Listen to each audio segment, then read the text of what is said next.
Stephen, you speak to people on the open line every morning on your 2CC program. Tell me what they're saying. What stories are you hearing when it comes to especially the cost of living pressures? They're pretty high down there? Oh, absolutely. I mean, the biggest thing is housing affordability here in the ACT, and that's because the government has a deliberate policy of trying to raise or increase property prices so that their rates haul goes up. I mean, we've got a government here that's broke. The budget was handed down yesterday, and we've got a debt that is going to go from about $6 billion to $9.5 billion over the next couple of years. They are desperate for cash and trying to scrounge it out wherever they can. But it's getting to the point here where you can't afford, average Canberrans can't afford to buy a house. They're being forced to live in apartments. The government has what they call an 80% infill policy where they want everybody to live in somebody else's backyard. And because people are buying apartments, they say, see, well, it's clearly working. Well, the reason people are buying apartments is because they don't have any sort of choice. But here in Canberra, our cost of living is not just, I mean, housing affordability and the rental crisis is the important thing. But the cost of petrol here is higher than almost anywhere else in the country.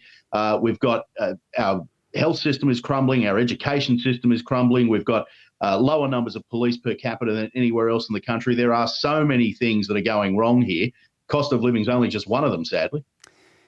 Well, you can't criticise them about the cost of petrol, Stephen. I mean, they're doing something about that, aren't they? They're going to make everyone drive electric cars. No. Yeah, and apparently there won't be any charging facilities, so you'll charge it up when you go to the gym in the morning, the Environment Minister tells us. You might find the gyms are actually connected to the charging stations. You're actually charging it while you're walking on the treadmill. Now, listen, Stephen, do you think Anthony Albanese and Jim Chalmers, when they stop talking about this voice to Parliament, do you think they'll ever get around to understanding these pressures that ordinary people are under?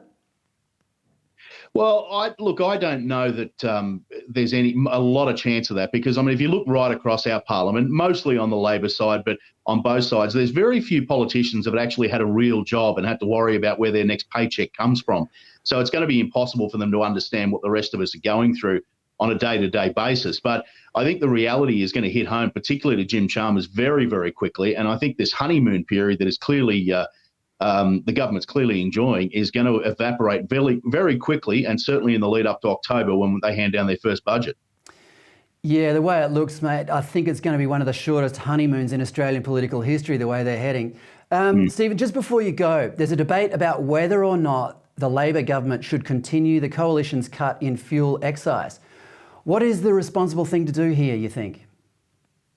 Look, I think the responsible thing to do is permanently continue. I don't like the concept of excises in general, the concept of taxing people as a punishment for using a product. So I think given that the ongoing pressures coming out of the invasion of Ukraine look like they're going to go on for quite some time, I think the government's got to continue this. I know it's a hit to the bottom line, and I know that the finances are in a bad way, but Australians are hurting. And, I mean, I put half a tank of fuel in my car yesterday and nearly cried when I left the Bowser.